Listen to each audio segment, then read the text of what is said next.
Hello friends, मैं हूं जितेंद्र कुमार और आज आप लोगों के लिए जो टॉपिक है वो है डीएनए फिंगर प्रिंटिंग या डीएनए प्रोफाइल तैयार करना। देखिए स्टूडेंट्स, हमारे चैनल को सबसे पहले सब्सक्राइब करें, लाइक करें, शेयर करें और सब्सक्राइब करना ना भूलें। चलिए सबसे पहले हम आप लोगों को डीएनए फिंगर प्रिंटिंग के बारे में थोड़ा बताते हैं। आप लोगों ने फिल्म्स में देखा होगा या कुछ टीवी सीरियल होते हैं, सीआईडी टीवी सीरियल आप लोगों ने देखा होगा। तो इन धारावाहिकों में, फिल्म्स में कई बार देखा जाता है कि जब कोई क्रिमिनल, जब अपराध हो जाता है तो पुलिस की एक इन्वेस्टिगेटिंग टीम आती है और वहाँ पर क्या करते हैं, वो सैंपल इकट्ठा करते हैं, ब्लड सैंपल इकट्ठा करते हैं, अपराधी ने किन किन चीज़ों को छुआ है उन चीज़ों को देखते हैं। तो उससे क्या होता है, उसकी स्किन से कुछ डीएनए या ब्लड के कुछ अवशेष या फिर जब अपराध कर रहा होता है तो जिस व्यक्ति का मर्डर हुआ है या जिसके साथ कोई घटना हुई है तो वो छीना झपटी भी करेगा तो उसके जो हेयर्स हैं वो भी अगर उखड़ सकते हैं या उसके नाखूनों में क्या होता है, उसका ब्लड भी आ सकता है, उसकी स्किन से कुछ सेल्स आ सकती है। तो उनको इकट्ठा करके फिर सही अपराधी को डीएनए प्रोफाइल द्वारा सही अपराधी तक पुलिस पहुंच जाती है डीएनए फिंगर प्रिंटिंग द्वारा।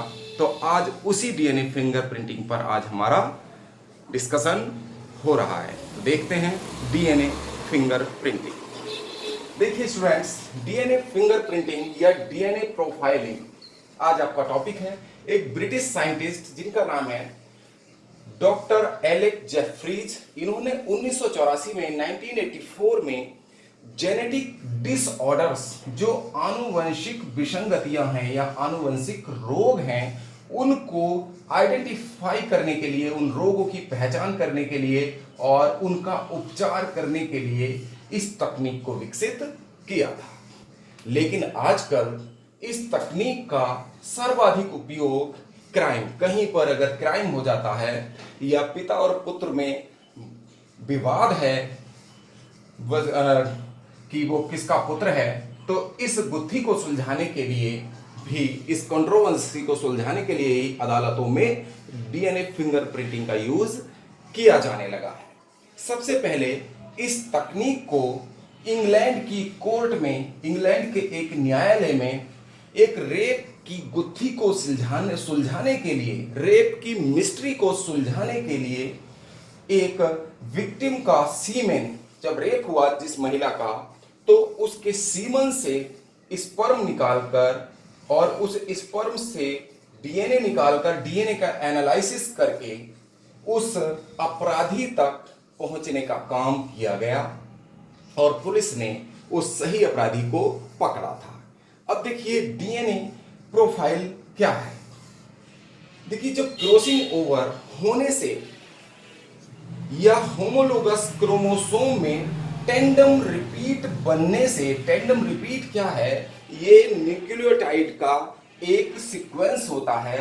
जो न्यूक्लियोटाइड होती हैं उनका एक क्रम होता है, उनको हम टेंडम रिपीट या न्यूक्लियोटाइड रिपीट कहते हैं। और इन न्यूक्लियोटाइड के जो क्रम हैं, उन न्यूक्लियोटाइड रिपीट के क्रम को हम VNTR कहते हैं। ये variable number tandem repeat VNTR की फुल फॉर्म है। तो न्यूक्लियोटाइड रिपीट में कम जो संख्या है न्यूक्लियोटाइड्स की, वो 2 से 100 तक, यानी कि 2 to 100 हो सकती है। और ये जितने भी न्यूक्लियोटाइड हैं ये डीएनए में स्थित होते हैं। ये जो VNTR हैं ये डीएनए में ही स्थित होंगे। और ये जो VNTR हैं, जो न्यूक्लियोटाइड का एक सीक्वेंस है, ये सीक्वेंस जो डीएनए में स्थित होगा ये वंशागत होता है, यानी कि संतानों में, पिता से संतानों में जाता है, माता पिता से। इसकी वंशागति यानी कि ये जेनेटिक होता है। और ये जो 2 इंडिविजुअल्स के VNTR हैं, अगर 2 इंडिविजुअल्स होंगे तो इनके जो VNTR हैं ये कुछ स्थानों पर क्या होंगे, डीएनए के सेगमेंट में जो VNTR हैं, 2 इंडिविजुअल्स होंगे, 2 अलग अलग व्यक्ति होंगे, तो इनमें कुछ स्थानों पर तो समान होते हैं, और कुछ स्थानों पर जो हैं ये VNTR डिफर होते हैं, अलग अलग होते हैं। 5 न्यूक्लियोटाइड का जो सीक्वेंस है, 5 न्यूक्लियोटाइड हैं, देखिए GGAAG, ये 5 न्यूक्लियोटाइड हैं। तो इसका 4 टैंडम रिपीट किस प्रकार बनेगा, देखिए एक ये हो गया GGAAG, एक ये हुआ, एक ये हुआ और एक ये हुआ। तो 4 टैंडम रिपीट या 4 टैंडम रिपीट 5 न्यूक्लियोटाइड का इस प्रकार है। ये जो टैंडम रिपीट है या VNTR है, ये पेरेंट्स में जो होगा, तो अगर माता पिता में ये इनहेरिट होगा तो आधा टैंडम रिपीट क्या है, माता का होगा और आधा टैंडम रिपीट पिता का संतानों में जाता है। अब देखिए मेथड ऑफ DNA फिंगरप्रिंटिंग। देखिए DNA फिंगरप्रिंटिंग का जो मेथड है, इस मेथड की जो खोज की थी वो EM साउदर्न ने की थी कि डीएनए की जो प्रोफाइल है वो कैसे तैयार करते हैं किसी अगर अपराधी को अगर हमें पकड़ना है। तो क्या होता है कि अपराधी के ब्लड सैंपल से, सीमेन से, स्किन से या रूट ऑफ हेयर से ब्लड सैंपल इकट्ठा किया जाता है। ये सैंपल इकट्ठे किए जाते हैं और फिर इनसे डीएनए निकाला जाता है। इनसे डीएनए को अलग करके फिर इसकी फिंगरप्रिंटिंग की जाती है, डीएनए फिंगरप्रिंटिंग की जाती है। तो अगर रूट, स्किन या सीमेन और ब्लड सैंपल से प्राप्त डीएनए की मात्रा कम है, कितनी होनी चाहिए पहले तो ये समझ लीजिए। डीएनए प्रोफाइलिंग के लिए जो डीएनए की क्वांटिटी है वो कितनी होनी चाहिए, वो 1 माइक्रोग्राम यानी 1 माइक्रोग्राम होनी चाहिए, जिसमें कम से कम 1 लाख सेल्स होनी चाहिए, तभी डीएनए फिंगरप्रिंटिंग हो पाती है। बाय द वे, अगर किसी अपराधी का अपराध हुआ और वहां पर जो सैंपल मिले हमें, इनमें से कोई सा भी अगर रेप होता है तो सीमन से सैंपल प्राप्त करते हैं, और अदरवाइज मर्डर वगैरह होता है तो ब्लड से, स्किन से या रूट ऑफ हेयर्स, बाल अगर उखाड़ लिए जाते हैं अपराधी के, तो उनकी रूट से क्या करते हैं, सैंपल को लिया जाता है, डीएनए निकाला जाता है, और डीएनए की मात्रा अगर कम है, अगर कम होती है तो उसे पीसीआर विधि से, पॉलीमरेज चेन रिएक्शन जिसको कहते हैं, पीसीआर मेथड से हम डीएनए के, जो डीएनए एक्सट्रैक्ट किया है उसके बहुत सारे प्रतिकृतियां बना लेते हैं, क्लोन बना लेते हैं, और फिर उसके बाद डीएनए फिंगरप्रिंटिंग की जाती है। देखिए किस प्रकार डीएनए फिंगरप्रिंटिंग हम करते हैं। ब्लड सैंपल लिया और ब्लड सैंपल से डीएनए एक्सट्रैक्ट किए जाते हैं, कम है तो डीएनए पीसीआर विधि से क्लोनिंग कर ली जाती है, अदरवाइज आगे का काम किया जाता है।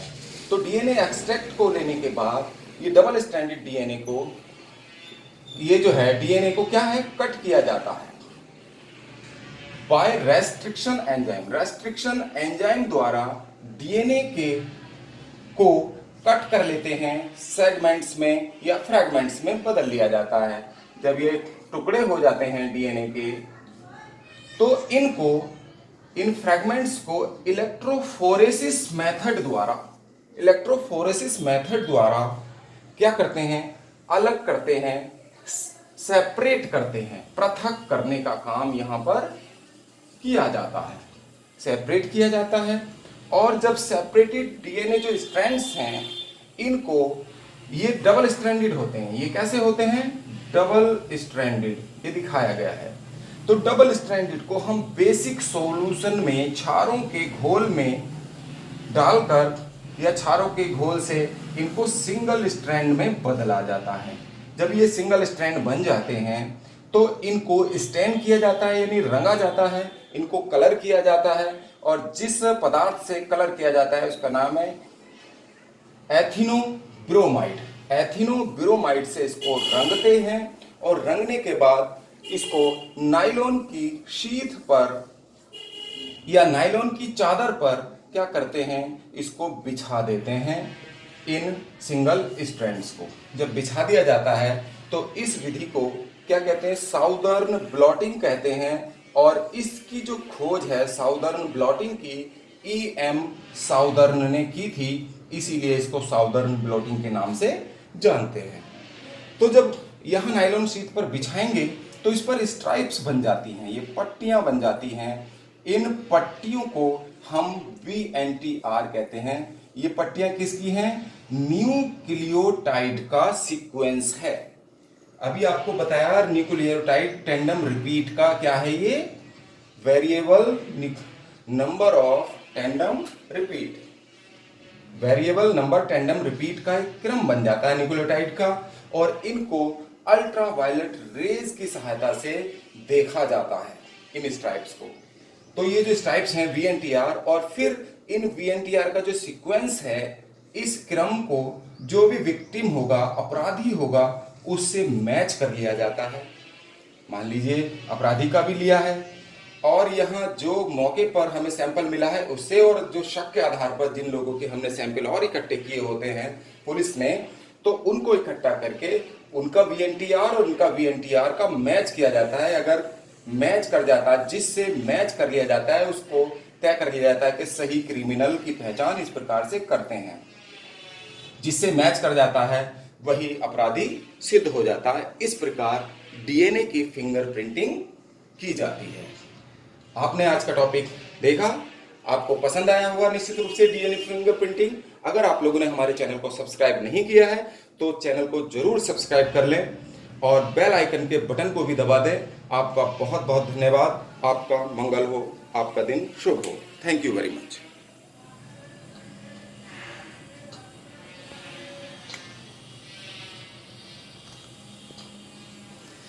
देखिएगा, इसको